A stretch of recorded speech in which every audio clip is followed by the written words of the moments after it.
জেএফকে এয়ারপোর্টের এই ভিডিওটা হয়তো আপনিও দেখেছেন। একজন মহিলা যার পাসপোর্টে লেখা এক অদ্ভুত দেশের নাম টরেঞ্জা, কিন্তু পৃথিবীতে তো এই নামে কোনো দেশই নেই।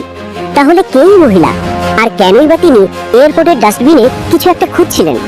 এই ভিডিও দেখার পর সবার মনে অনেকটা প্রশ্ন ঘুরপাক খাচ্ছে। এই মহিলা কে? টরেঞ্জা দেশটা কোথায়? ঘটনাটি কি সত্যি? এই ভিডিও নিয়ে ইন্টারনেট এখন দুই ভাগে বিভক্ত।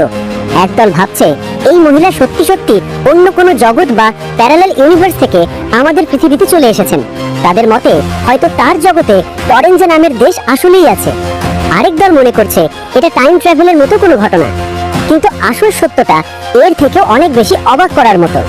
কিন্তু আমরা যখন এই ঘটনার আসল সত্য জানতে নামলাম, তখন যা সামনে এলো তা আপনাদের অবাক করে দেবে। বিষয়টা বুঝিয়ে বলছি।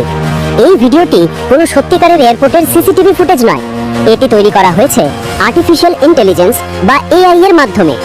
এআই হলো কম্পিউটারের এমন এক প্রযুক্তি যা দিয়ে এখন নকল ছবি, নকল ভিডিও, এমনকি নকল মানুষের চেহারাও এমনভাবে তৈরি করা যায় যা দেখে বোঝার উপায় নেই যে এটা আসল নাকি নকল। এই ভিডিওটিও সেভাবেই তৈরি করা হয়েছে মানুষকে বিভ্রান্ত করার জন্য।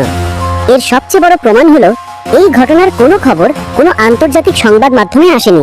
সিএনএন, বিবিসি বা বিশ্বের বড় কোনো নিউজ চ্যানেল এই বিষয়ে কিছুই বলেনি। এমনকি জেএফকে এয়ারপোর্ট কর্তৃপক্ষ জানিয়েছে যে তাদের এয়ারপোর্টে এমন কোনো ঘটনাই ঘটেনি। এর মানে হলো ইন্টারনেটে যা কিছুই ভাইরাল হয় তাই চোখ বন্ধ করে বিশ্বাস করাটা এখন অনেক বড় ঝুঁকি। এআই প্রযুক্তি যেমন আমাদের অনেক উপকার করছে, তেমনি কিছু মানুষ একে ব্যবহার করে গুজব ছড়াচ্ছে। আপনি প্রথমবার ভিডিওটা দেখে কি ভেবেছিলেন? এআই এর এমন ব্যবহার কি আপনাকে ভাবাচ্ছে? আপনার মতামত আমাদের কমেন্ট করে জানান। ভিডিওটি সবার সাথে শেয়ার করে সত্যিটা জানিয়ে দেন। আর এমন রহস্যের পেছনের গল্প জানতে আমাদের চ্যানেল ফ্যাক্টলি মিস্ট্রিকে সাবস্ক্রাইব করুন।